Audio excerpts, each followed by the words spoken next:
Hello everyone, welcome to police वाला classes. कैसे हैं आप सब लोग। तो कल हमने अपनी पहली जो सीरीज़ का पहला पार्ट था वो आपने देखा ही होगा। तो आज हम क्या करने जाएंगे, आज हम करेंगे नेक्स्ट पार्ट सेकंड अपनी जीएस का जो सीरीज़ का करने जा रहे हैं आपके एसएससी सीजीएल का टायर 2 एग्ज़ाम के लिए। ये बहुत इंपॉर्टेंट है, साथ साथ करिएगा। तो बिना टाइम वेस्ट किए हम स्टार्ट करते हैं। तो पहला क्वेश्चन क्या है हमारा, who among the following repelled the vernacular press act 1878। तो वर्नाकुलर प्रेस एक्ट क्या है, तो 19th सेंचुरी के एंड में जो है लोग प्रेस से जो है वो अवेयर हो चुके थे टोटली। और उस टाइम हमारी कंट्री में जो है जो 20 थे वो इंग्लिश न्यूज़पेपर और 200 वर्नाकुलर न्यूज़पेपर जो थे वो सर्कुलेट होते थे। तो लोगों में ऑल ओवर अवेयरनेस आ चुकी थी कि भाई पॉलिटिकल तौर पे कंट्री में चल क्या रहा है, और वो अंग्रेजी शासन के खिलाफ आवाज़ उठाने लगे थे। तो इस वजह से जो हमारे लॉर्ड लिटन थे वो लाए थे वर्नाकुलर प्रेस एक्ट 1878 में, जिसे बाद में लॉर्ड रिपन ने रिपील कर दिया था। ठीक है, क्या आंसर है इसका, तो हमारा इसका आंसर है लॉर्ड रिपन। नेक्स्ट क्वेश्चन पे चलते हैं। नेक्स्ट क्वेश्चन है the treaty of Sugauli was signed between the British and the, ये किसके बीच साइंड हुई थी, तो ये बेसिकली जो है गुरखास के बीच, और जो हमारे इंग्लिश थे एंग्लो और गुरखास थे उनके बीच साइन हुई थी ये ट्रीटी। ठीक है, अभी the treaty of Sugauli was a agreement signed between the East India Company and Gurkha chief of Nepal and it ended the Anglo Nepalese war. जो एंग्लो नेपालीज वार चल रहा था 1814 से 1860 तक, इस ट्रीटी ने बेसिकली उस वॉर को एंड कर दिया था। This treaty was drafted on 2 December 1815 and signed on 4 March 1816 by Rajguru Gajraj Mishra. ठीक है, ये चीज याद रखना भाई। एक तो जो हमारी हिस्ट्री में जितनी भी ट्रीटी हुई है ना, जितनी भी वार हुई है, उन्हें अच्छे से याद करके जाना, क्योंकि हिस्ट्री में एक क्वेश्चन उनमें से जरूर आता है। ठीक है, ये जो प्रीवियस ईयर क्वेश्चंस या जो इंपॉर्टेंट क्वेश्चन आपको कराए जा रहे हैं वो इसीलिए कराए जा रहे हैं ताकि आपको आइडिया हो जाए हमें किस पार्ट में से कितना पढ़ना है। अभी नेक्स्ट है who among the following was the founder of विश्व भारती यूनिवर्सिटी। जो विश्व भारती यूनिवर्सिटी है उनके फाउंडर कौन हैं, ये आपको पता होना चाहिए भाई। एक मतलब जो हमारे ये सोशलिस्ट थे जितने भी, उन्होंने क्या क्या कौन कौन से आंदोलन कब चलाए या किस किस चीज़ की फाउंडेशन रखी है, तो इसका तो हमारा आंसर है रविंद्रनाथ टैगोर। जो हमारा विश्व भारती यूनिवर्सिटी है वो रविंद्रनाथ टैगोर जी ने इसकी फाउंडेशन रखी थी। ठीक है, अभी जो नेक्स्ट क्वेश्चन है वो है what is the average salinity of the Indian ocean. Average salinity of Indian ocean का इसका क्या मतलब है भाई, जो हमारा इंडियन ओशियन है उसमें हमारी अमाउंट ऑफ सॉल्ट क्या है पर 1000 ग्राम ऑफ वाटर में, तो वो क्या है हमारी 35%। ठीक है, ये क्वेश्चन आपके बहुत बार एग्जाम में पूछा जा चुका है। सैलिनिटी मीन्स, ये देखो, salinity means the total content dissolve salts in seas and oceans. Salinity is calculated as the amount of salt dissolved in 1000 gram of sea water. ठीक है, इस हिसाब से आप इसको देखेंगे। और अभी नेक्स्ट क्वेश्चन है हमारा, अच्छा इसमें हमारे अदर ऑप्शंस भी हैं। अदर ऑप्शंस में मतलब इस तरीके से क्वेश्चंस भी पूछ लिए जाते हैं। आइसोहेलाइंस क्या होते हैं, ये किस तरह से यूज होते हैं। Isohalines are used on maps to show the salinity of different places. मतलब हर किस प्लेस पे कितनी सैलिनिटी है उसको शो करने के लिए, जैसे ये इंडिया का मैप है। ठीक है, अब किस, जैसे इन सब प्लेसेस पे हाई सैलिनिटी है। ठीक है, इन सब प्लेसेस को हम क्या बोलेंगे, आइसोहेलाइंस बोलेंगे इन सब प्लेसेस को। ठीक है, isohalines lines join places having an equal degree of salinity. जैसे यहाँ पे भी जो 35% है, यहाँ भी 35 है, यहाँ भी 35 है, तो हम इनको कंबाइन करके क्या बोलेंगे, ये क्या है, आइसोहेलाइंस। अभी नेक्स्ट देखो, विच of the following separate little Andaman from south Andaman of India. अभी आप ये पिक्चर देख रहे हो, आपको थोड़ी ब्लर दिखाई देगी लेकिन ध्यान से देखो, ये क्या है, हमारा नॉर्थ अंडमान है। ठीक है, ये क्या है, लिटिल अंडमान। अब इसने क्वेश्चन क्या पूछा है, हमारे साउथ अंडमान को और जो है हमारे लिटिल अंडमान को क्या डिवाइड करता है, कौन सा पैसेज डिवाइड करता है, तो वो है हमारा डक्कन पैसेज। ठीक है,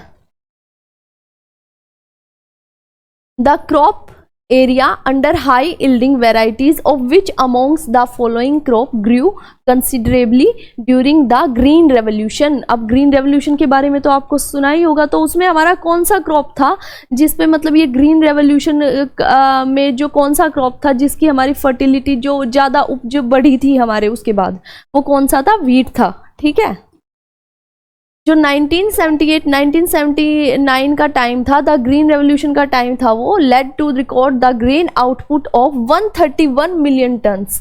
ठीक है, India was now recognise as one of the top agricultural producers in the world. इस टाइम पे क्या हो गया था, ग्रीन रेवोल्यूशन के बाद हमारी जो खेती हो गई थी वीट की, वो इतनी ज़्यादा ग्रेन की इतनी आउटपुट हुई थी कि इंडिया को रिकॉग्नाइज यानी इंडिया को जाना जाने लगा था टॉप एग्रीकल्चर प्रोड्यूसर्स से। ठीक है, between 1947 and 1979 the yield per unit of agriculture land increase by more than 30%। ठीक है, ये चीज़ें याद करना भाई, ये चीज़ें पीडीएफ में मैंने एक्सप्लेनेशन के साथ डाल दी है। पीडीएफ आपको मैंने बताया ही था, हमारे टेलीग्राम चैनल जो पुलिस वाला के नाम से है वहाँ मिलेगी, तो जल्दी से जल्दी टेलीग्राम चैनल भी ज्वाइन करिए। ठीक है, वहाँ आपको पीडीएफ भी मिलेगी, ये क्वेश्चन आंसर की फॉर्म में है ना, तो आपको और जैसे पढ़ के आप वीडियो देखोगे और क्वेश्चन आंसर लगाने में आपको इजी रहेगा। अभी ये देखो नेक्स्ट क्या है, income and employment theory. Income and employment theory जो है is the other name of which branch of economics. ये कौन इकोनॉमिक्स की कौन सी ब्रांच से मतलब ये मिलता है, जो हमारा इनकम एंड एम्प्लॉयमेंट थ्योरी है वो कौन से मिलती है, ये तो आप सबको पता ही होगा, इकोनॉमिक्स की क्लास आप देखते हैं ना। ये है हमारा मैक्रो इकोनॉमिक्स का पार्ट। ठीक है, इकोनॉमिक्स की स्टार्टिंग क्लास जो है आपकी, उसी में ही ये चीज़ सर ने आपको साहिल सर है हमारे इकोनॉमिक्स के, उन्होंने करवाई हुई है, तो आप इकोनॉमिक्स की क्लास देखिए जाके। Macro economics is a branch of economics that study, वो क्या क्या स्टडी करती है, इन्फ्लेशन के बारे में बताती है, प्राइस लेवल्स के बारे में, रेट ऑफ इकोनॉमिक ग्रोथ के बारे में, national income, gross domestic product, ठीक है, जीडीपी के बारे में, चेंजेस इन अनएम्प्लॉयमेंट, इन सब के बारे में जो है हमें मैक्रो इकोनॉमिक्स से पता चलता है। अभी नेक्स्ट क्वेश्चन क्या है, विच of the following is not a feature of national income. इनमें से कौन सा नेशनल इनकम का फीचर नहीं है? ऑप्शन क्या क्या है आपके, it is a macro economic concept, it is a flow concept, it always expressed with reference to the financial year, it includes only in intermediate goods. अभी देखो पिछली क्लास में जो था हमने 16th क्वेश्चन था भाई, आपको दिया था मैंने कि आप बताना, हम नेक्स्ट क्लास में उसे डिस्कस करेंगे किस किस ने बताया। सिमिलरली इस क्लास में आपको ये क्वेश्चन दिया जा रहा है, इसको आप कमेंट सेक्शन में मुझे ऑप्शन में बताइएगा कि इसका आंसर क्या है। ठीक है, ये मैंने एक्सप्लेनेशन साथ के साथ दे ही रखी है, लेकिन पहले आप बताइएगा, which article of the Indian constitution is related with the special provision with respect to the state of Sikkim. कौन सा आर्टिकल है जो हमारे इंडियन कॉन्स्टिट्यूशन में जो रिलेट करता है स्पेशल प्रोविजंस जो दिए गए हैं सिक्किम स्टेट को, उनसे कौन सा है? वो आर्टिकल है आपका 371F।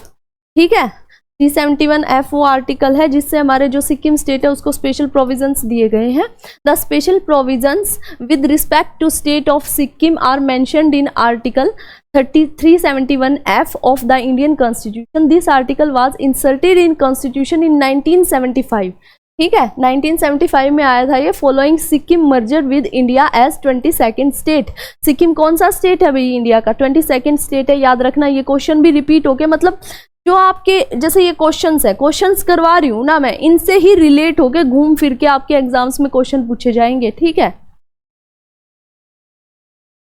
आर्टिकल जो 371C है जो हमारे ऑप्शन में भी दिया गया है, वो क्या कहता है? तो article 371C of Indian constitution provide special provision for the state of Manipur, Mizoram, Nagaland and Arunachal Pradesh. अभी क्या होता है, जैसे हमारे 4 ऑप्शंस दे दिए, आप ऑप्शंस को भी साथ साथ स्टडी करो भाई, ऑप्शंस पे भी क्वेश्चन बन के आ जाते हैं। अब ऐसा तो है नहीं जो पेपर वाले कोई नया क्वेश्चन उठा के नया क्वेश्चन बना के देंगे, नहीं, वो प्रीवियस ईयर क्वेश्चन में से ही घुमा फिरा के क्वेश्चन देते हैं। तो आप इस सीरीज को अच्छे से देखना, इसमें आपके अप्रोक्स 2000 से 2500 क्वेश्चंस हम प्रीवियस ईयर जरूर कवर कराएंगे, और जो आपके एग्जाम पॉइंट ऑफ व्यू से इंपॉर्टेंट है। ठीक है, which part of Indian constitution is known as Magna Carta. Magna Carta किसे कहा जाता है, ये तो आपको अच्छे से पता होना चाहिए भाई। मैग्ना कार्टा जो हमारे फंडामेंटल राइट्स का पार्ट है, पार्ट 3 है हमारा, उसे कहा जाता है मैग्ना कार्टा। ठीक है, एक आपका ये जो पोर्शन है इसमें से क्वेश्चन बहुत पूछे जाते हैं पॉलिटी के। पहला जो है हमारा जैसे फंडामेंटल राइट्स हो गए, पार्ट 3 हो गया। ठीक है, फंडामेंटल ड्यूटीज हो गई, प्रेसिडेंट का पोर्शन हो गया। सीजीएल के एग्जाम्स में यहां से बहुत क्वेश्चन आते हैं। लैंग्वेज का हो गया, शेड्यूल हो गए आपके, और प्रियम्बल।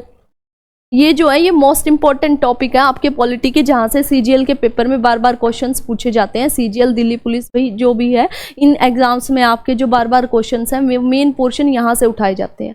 ठीक है, डीपीएसपी हो गए, डायरेक्टिव प्रिंसिपल ऑफ स्टेट। ठीक है, what is the tenure of election commissioner of India. कितना टेन्योर होता है इलेक्शन कमिश्नर का इंडिया में, कितना होता है भाई? 6 ईयर्स होता है। एक ये चीज भी आती है कि प्रेसिडेंट का टेन्योर, जो मैंने आपको बताया ना, यहाँ से क्वेश्चंस पूछे जाते हैं। प्रेसिडेंट का टेन्योर पूछ लेंगे। ठीक है, सुप्रीम कोर्ट के जजेस का पूछ लिया है, और इलेक्शन कमिश्नर ऑफ इंडिया का पूछ लिया। ठीक है, इनकी एज लिमिट पूछ ली है, जैसे इसमें तो 65 ईयर्स होती है ना। अभी ये चीजें पूछी जाती हैं, ये चीज अच्छे से अपनी रिवाइज करके जाना। Which among the following is a western coast island. इनमें से कौन सा वेस्टर्न कोस्ट आइलैंड है? अभी देखो कौन सा है भाई, क्या क्या एग्जाम्पल है इसमें? पंबन, एलिफेंटा, परीकुड और श्रीहरिकोटा। कौन सा है इसमें से? है एलिफेंटा, जो मुंबई के यहाँ लोकेट होते हैं। मुंबई का आइलैंड है ये, यहाँ है एलिफेंटा। बहुत अच्छी जगह है। ठीक है, यहाँ जाके देखना, आपको घूमने में बहुत मजा आएगा। इंडिया घूमो भाई, अपना सारा सब को ट्रेवल करना चाहिए। Where is Havelock island, a popular tourist destination is located. ये देख रहे हो आप सुंदर सा बीच, आपको पता है ये क्या है? ये है हैवलॉक आइलैंड। हैवलॉक आइलैंड की खासियत क्या है? यहाँ पे वाइट सैंड बीचेस हैं। ठीक है, ये कहाँ पे है हमारा? ये अंडमान एंड निकोबार आइलैंड में है। बेसिकली ये अंडमान में है। ठीक है, यहाँ भी जाना घूमने, जल्दी से लगो भाई। ठीक है, और जाओ, निकलो। The wetland of Ashtamudi is located in, ये कहाँ लोकेटेड है? वेटलैंड ऑफ अस्तामुदी, ये जगह कहाँ पे है? अब आप ये जगह देख के, मैंने पिक्चर इसीलिए लगाई है भाई, इन जगहों को देख के आपको क्यूरियोसिटी जगह और पढ़ो आप जल्दी से। ये हो भाई, अपने फाइनेंशियली इंडिपेंडेंट बनो और ट्रैवल करो। केरला में है ये जगह। नेक्स्ट क्वेश्चन है आपका, विच of the following is tributary of Yamuna river. अच्छा, ज्योग्राफी के क्वेश्चंस आपके कहाँ कहाँ से बनते हैं? ज्योग्राफी में जो मेन सबसे जो जहाँ से हाई वेटेज रहती है ना, वो रहती है आपकी जो रिवर्स और ट्रिब्यूटरीज हैं। जितने भी मैंने प्रीवियस ईयर क्वेश्चंस उठाए हैं आपके एग्जाम्स के, जैसे दिल्ली पुलिस का एग्जाम हो गया या आपका सीपीओ सीजीएल का एग्जाम हो गया, जो मैक्सिमम हमारे क्वेश्चंस पूछे गए हैं ना ज्योग्राफी से, वो आपके पूछे गए हैं रिवर्स से। ठीक है, अभी रिवर्स में आपको हर किसी की ट्रिब्यूटरीज याद करनी है। ट्रिब्यूटरीज, अभी इसमें देखो, इसमें क्वेश्चन क्या पूछा गया है, इनमें से कौन सी यमुना की ट्रिब्यूटरी। अभी यमुना की कौन कौन सी है इसमें? यहाँ पे आपको साफ साफ दिख रहा है कि चंबल है यमुना की। बाकी 3 किसकी है? गंडक, सोन और घाघरा। ये है हमारी गंगा की ट्रिब्यूटरी। ठीक है, यमुना की ट्रिब्यूटरीज और कौन कौन सी हैं? चंबल हो गई, सिंध, बेटवा, केन। ठीक है, ये सारी किसकी है? ये सारी यमुना की ट्रिब्यूटरीज है, याद रखना। Acidic nature of soil is shown by high concentration of. Acidic nature किसके हाई कंसंट्रेशन से सोल? H+ आयन जब होते हैं तब होती है। किसके हो गया? क्या हो गया ऑप्शन में? साफ साफ दिख रहा है ना, हाइड्रोजन पहला ऑप्शन। अभी नेक्स्ट क्वेश्चन है, the property of catenation is predominant इन। इनमें से किसमें जो है कैटाइन की जो प्रोबेबिलिटी है वो प्रीडोमिनेंट होती है? किसमें होती है? कार्बन में।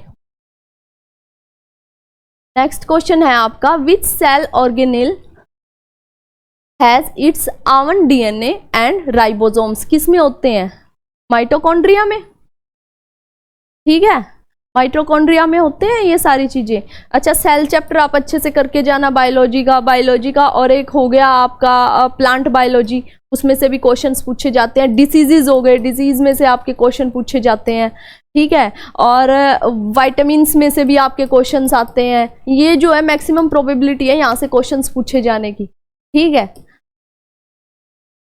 अभी नेक्स्ट में देखो, for which direction do the magnetic lines merge, मतलब फ्रॉम विच डायरेक्शन जो मैग्नेटिक लाइन्स होती हैं वो कहाँ से मर्ज होती है, नॉर्थ पोल से। अभी जो नेक्स्ट क्वेश्चन है आपका वो है, in 1820 who found that electric current cause a nearby magnetic needle to move and thus discovered electromagnetism. ये क्वेश्चन तो आपने कल भी करा था भाई, कल के जो हमने सेट लगाया था उसमें भी था ये क्वेश्चन, तो इस क्वेश्चन का आंसर भी मुझे आपसे ही चाहिए। अगर आपने कल का सेट देखा होगा तो आप अच्छे से, आपको पता भी होगा इसका आंसर क्या है।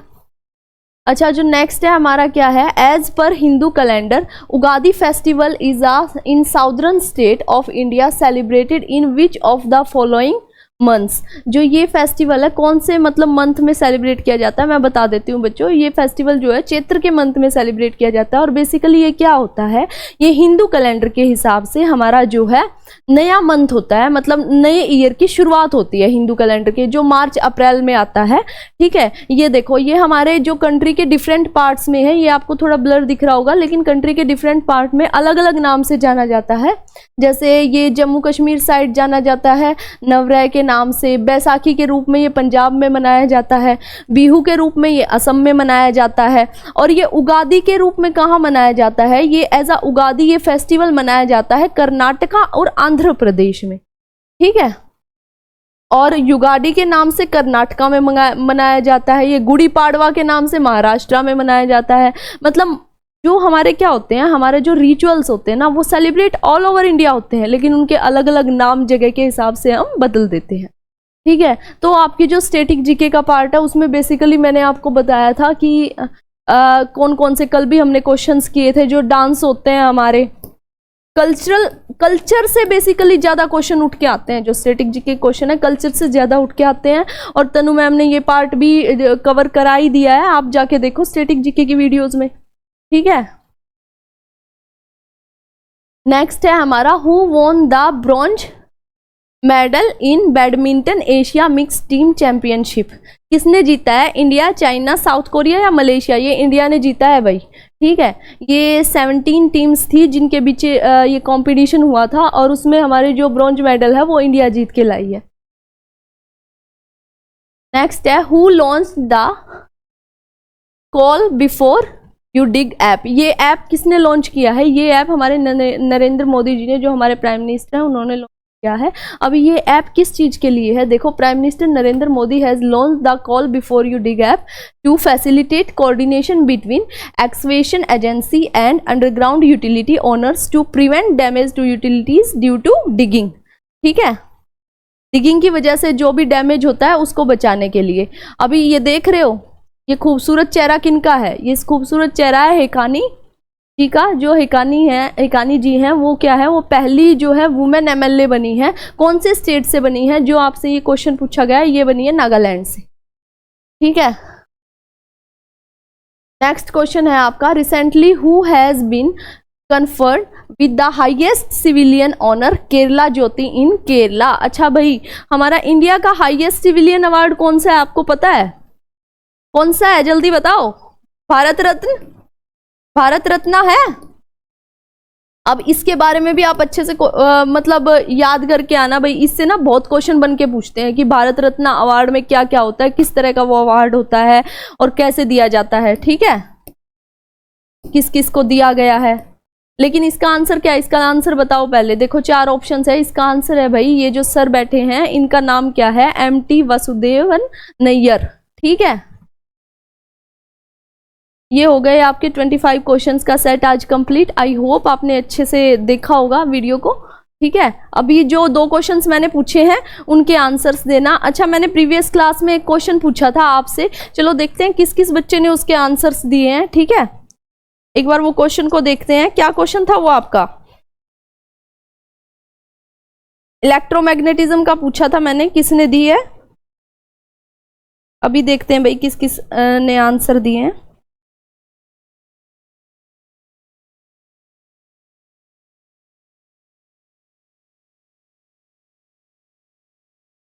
अच्छी बात है भाई, बहुत बच्चों ने क्लास दिया, आंसर भी बहुत बच्चों ने देखा है। ये है खुशी वत्स जिन्होंने आंसर दिया 16 क्वेश्चन आंसर डी, बहुत सही आंसर है आपका।